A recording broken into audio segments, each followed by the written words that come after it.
Hi everybody, this is Rosanna Eisen with Love, Lies, and Life. And I am so somber this morning. I am so weary this morning. Why is this the third or fourth podcast that I've had to do about killing black men, black boys, black girls, black women in their homes, in the street? Let's talk about that. How can somebody come into your house and kill you while you're sleeping, unload 8 bullets into your body? How can somebody knock on your door, do not identify themselves, and shoot to kill? Well, being black in America is a scary situation, guys. How do you say, I can't breathe, oh my God, you're going to kill me? And he actually does. I am so sick and tired. My mind, my body, my soul, y'all. So yesterday, which was May 29th, I had an amazing day. I went on an amazing date. I went with an amazing man because I am channeling Becky. Yesterday was both sweet and bitter. I'm an African American, there's no doubt about that. But I'm also a mother and I'm a concerned citizen. So I'll just start with how the date ended and how the nightmare began for me on yesterday. So I'm leaving the date. We're saying our goodbyes. The phone rings. My daughter's like, Mom, I don't like the party that I'm at. I want to go to another party. Immediately, my mother instincts kick in, and I said, No. Y'all come here. Come to the house with the car. I need to see the location. Now, in my spirit already, I was just telling somebody, I'm a spiritual being. God speaks to me personally. Now, you don't have to agree with that, but it's not your experience, it's mine. I can literally get a thought in my head about danger. And I knew that there was going to be danger. So they came here. My daughter's like, hurry up. I laugh, I joke with them. But on the way there, I'm still sensing danger. So finally we get to 3700 West Bank Expressway, Jefferson Parish Police. No sooner than I pull my car into the driveway, a police officer, gun drawn, right, into a crowd of African American children ranging from the age of 13 to probably 20. They're having what is called a kickback. Adults that are listening, a kickback is a party. Okay, so they're having their kickback. I'm kind of stunned. I'm like, nobody's child is going to get killed on my watch. So I start to videotape, but I'm so busy looking ahead to make sure that the officer with what I thought was a taser at first, surely he's not going into a crowd of kids with a gun, cocked and ready to kill. Yes, that's exactly what was happening right before my eyes. So I get out of the car. I'm walking through the parking lot. The parking lot, if you know anything about New Orleans, the grounds are not even. So I have on this shoe that could easily throw me to the ground. Ladies, you know what I'm talking about. So I'm walking as carefully as I possibly can through the potholes that's in the parking lot so I don't take a dive, still trying to keep my eyes ahead of me to see what's going on. So I get within, I'll say, 8 feet of the crazy white Jefferson Parish cop with a crazy look in his eyes with a gun.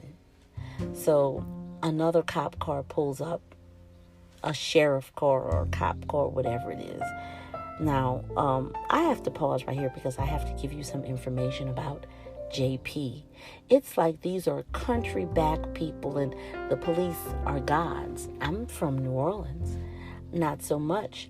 And I'm also from the belief of I'm not going to let you do anything to my children. I'll die for what I believe in. I'm not going to let you kill anybody's child before my eyes, y'all. So that's what we're dealing with. We're dealing with some racism in the police department. Now, I'm not saying all of them, but I'm saying the infrastructure of the Jefferson Parish Police is built off of you're black, you're an animal, we should kill you.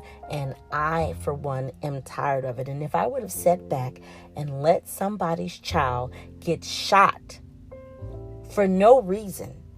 Oh, did I tell you why he had his gun drawn in a crowd of kids who were at a party? He said he heard gunshots. Nobody's running. Nobody's in a panic mode. What gunshots did you hear, sir? The ones in your head that you're trying to do to one of these kids? Is that the gun that you heard? Because there were no gunshots. There was no running. There was nothing. There was just kids at a kickback with parents in the parking lot. But they are probably conditioned that it's normal for a cop to come and gun cop to come to a party with kids. So me being the person that I am, I said to the black officer who did not have his gun drawn, I asked the question, hey, what's going on? What's going on? And he says, there were shots fired. I said, so where were they fired? Because they definitely didn't come from here. And he was like, well, the kids are lagging all around. I said, well, some of them are going back and forth to their parents' car, to their car. Whatever the reason may be, they're not just looting, just hanging around. There's a reason, right? They're waiting on their ride or whatever the case may be. You as a police officer see this differently from me as a parent. I said my kids walked back and forth twice. One was to say it's really hot in there, and two, to say how much the cost was or whatever, but they're not just in here outside of this place lollygagging, causing a disturbance, any of that, right? That's not what's going on here. So once again, I say,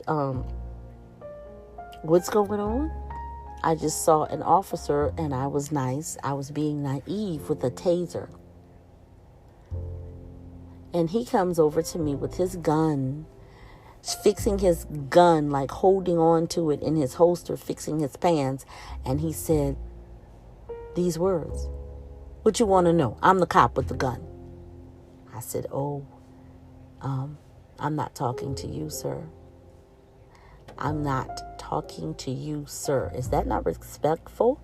And you already have a gun. You came with it on your mind. So, yet again, I said, I was talking to this gentleman right here, and he's answered my question. Thank you.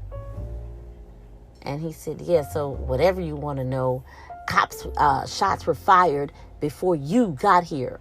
Well, what you don't know is I saw you walking with a purpose from around the corner with a gun drawn.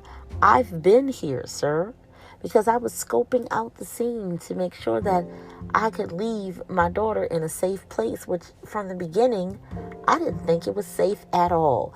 This is why I went across the river to a place called, wherever it was, West Bank Expressway. I'm not sure, off of Manhattan, through the tunnel. It was a terrible situation for me, y'all. It was a terrible situation for me knowing the temperature of America with cops with guns.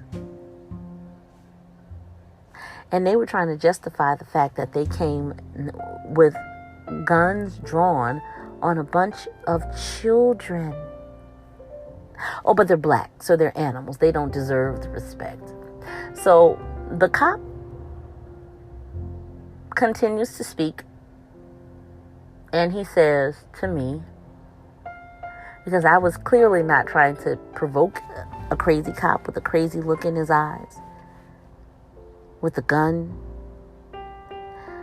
I was clearly not trying to provoke him, but I said I was just concerned about the fact that you came with a gun drawn to a children's kickback. I said, I have black kids and I'm concerned about them. He said, this is not about race. You're ignorant. I said, excuse me? I said, you're ignorant. I said, this is what you're not going to do. Okay, that was the opening of my sentence. This is what you're not going to do, sir. You will not disrespect me in front of my children or anybody else. You're ignorant. And you don't get an opportunity to speak to me like that, because I was not speaking to you and I was talking to someone else. You will not call me out of my name. You don't know me. I'm asking questions to someone who I felt was more intelligent than you with your gun-slinging self at a children's kickback party. He said, this conversation is over. I said, it is. But by this time, I'm being surrounded by, I don't know how many white cops it was, because I wasn't going to look behind me. But I felt like blood, a drop of blood in the ocean, and sharks were swimming around because they wanted to taste the blood. They wanted to have a piece of me. So last night, the video, I tried to go live, but I couldn't see if anybody was watching, because I'm like, okay, yet another sacrifice on Facebook. So I got off of Facebook because I don't know if anybody could see me. You could see people's like, oh, you look just like your mama on there. What they didn't know is I was not in a state of panic, but I damn sure was in a state of emergency. I walked back to my car with the kids. As we were walking back, somebody had thrown a bag of weed out of their car. There was a huge bag of weed directly in front of me where I was walking. I was like, oh God, they're going to pin this marijuana on me. So they tried to use intimidation. And so 5-6 white cops walked me to my car. Yeah, because they're sweet like that. And looking around the car, and I had my videotape going the entire time, right? Because I'm like, I'm not going out like this because I asked a question to another cop that didn't have a gun drawn. Like, what was going on? What was the purpose? What's going on in the inside of that party? Or is there something that I'm missing? Because I've been sitting in the parking lot, scoping this place out, seeing if I want to leave my daughter there and never see her again. Well, the young gentleman with guns decided to walk me back to my car and look around the car and circle on the car. And so I told the kids, listen, if they do decide to come to this car, it'll be me and me alone. You girls get out, go back to where the crowd is, go back to where the party is, stay over there. I'll handle this. So again, I was led by the Spirit of God. I called my friend and I said, hey, listen, Nell, I got to finish telling you about... No, not finish. I said, hey, Nell, I'm in a situation. She was like, what? I said, I'm in a situation. I'm surrounded by maybe 5 cop cars, right? I just basically was being a good citizen, wanting to know why. One of the cops had a gun drawn. I said, listen, I'm surrounded by police officers. So by the time she got there, which didn't take her more than 30 minutes to get to where I was,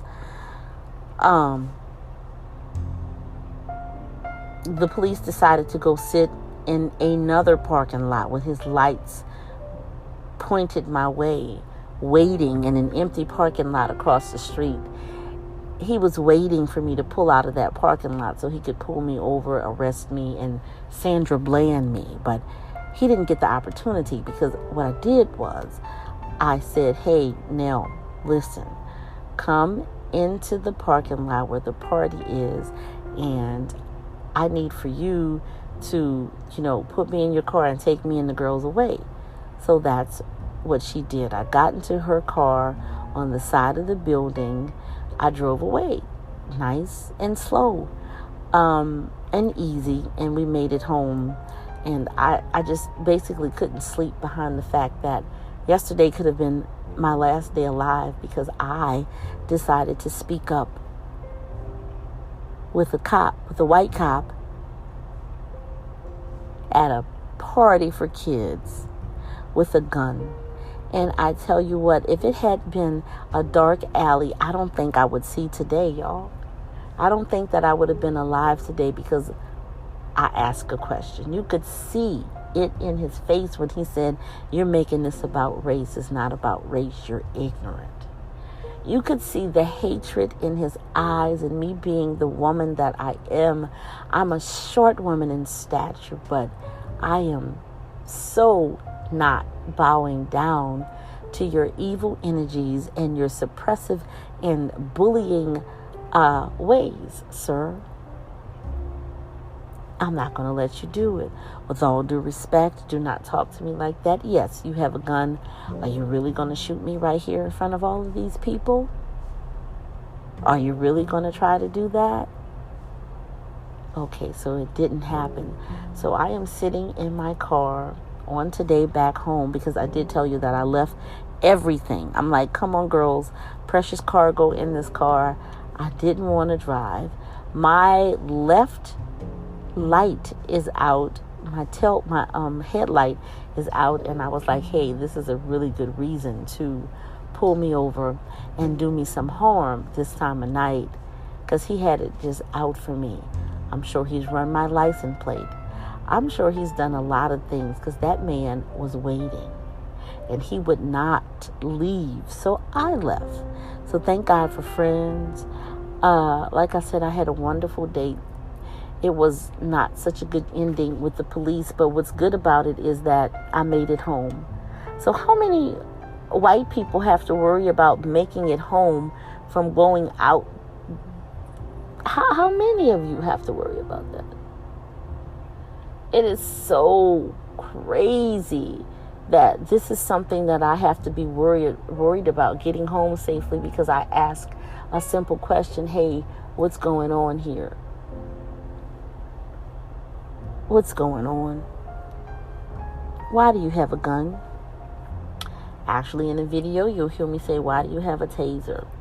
I don't know if I should release the video, but I'm pretty sure that that police officer has a body count.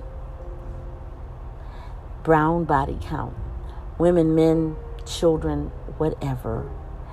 He's killed people, and he wants more of it. And it's so sad that a couple of days after George Floyd was assassinated, that I have to experience something similar. So I see you speaking up, Becky. I see you speaking up, Bob. We need y'all to get involved and do more. This was a man's life that was taken. We have to do better. This is Love, Lies, and Life. As you can hear, I'm weary. I'm sleepy. I tossed and I turned in my sleep, just thinking of the fact that I may not have woke up this morning. The fact that I am doing something about it. I'm doing something about it, and it could have cost me my life. But I beg of you to do something.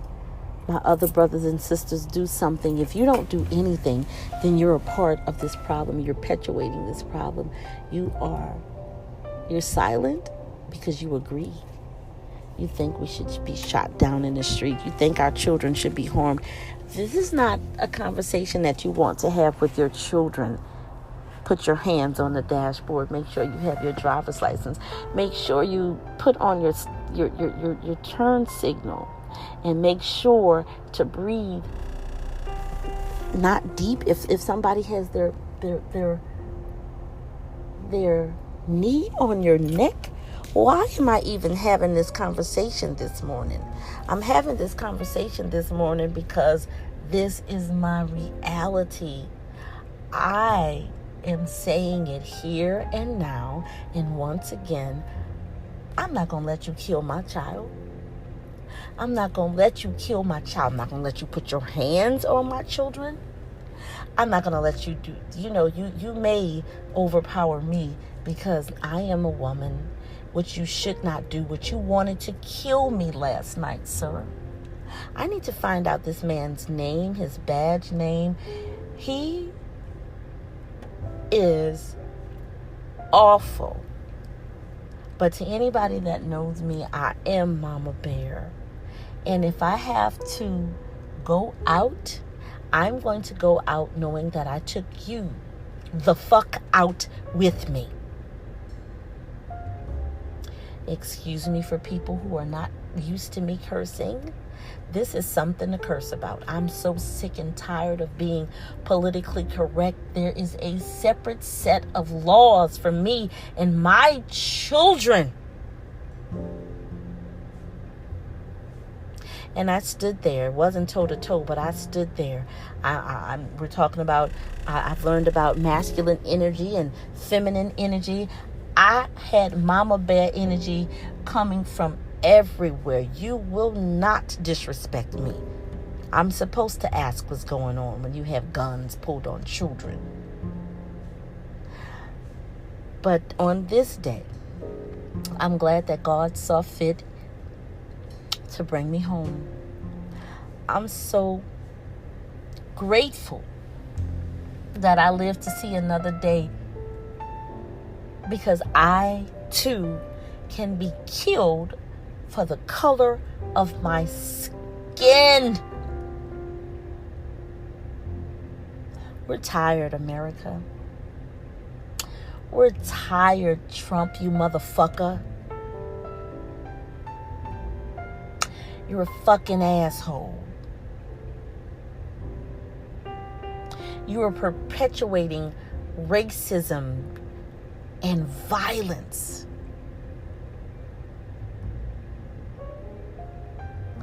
But as for me and mine, I'm living my life to the fullest. Nah, I can't say to the fullest because I'm afraid when the phone rings that it could be a call saying that my son has been gunned down and his blood is watering the plants in the street. The plants in the grass or the pavement. There's no reason I should be making this podcast right now. There's no reason that I have to be whipped away in another car to save my life after me asking a question to the police that didn't have the gun. This should not be happening. I'm still in the driveway of my house. Eyes watery, spirit, confused, mad, angry. And excuse me, there should be no children listening to this, but excuse me if you are, because you don't expect me to curse, but I'm angry. I'm deeply angry behind having to do a third podcast of somebody unarmed being shot, holding no threat. And yet again, guys, it was almost me and the 3 precious girls that I was with, that was in my care. So this is Rosanna Eisen with Love, Lies, and Life, and I'm signing off.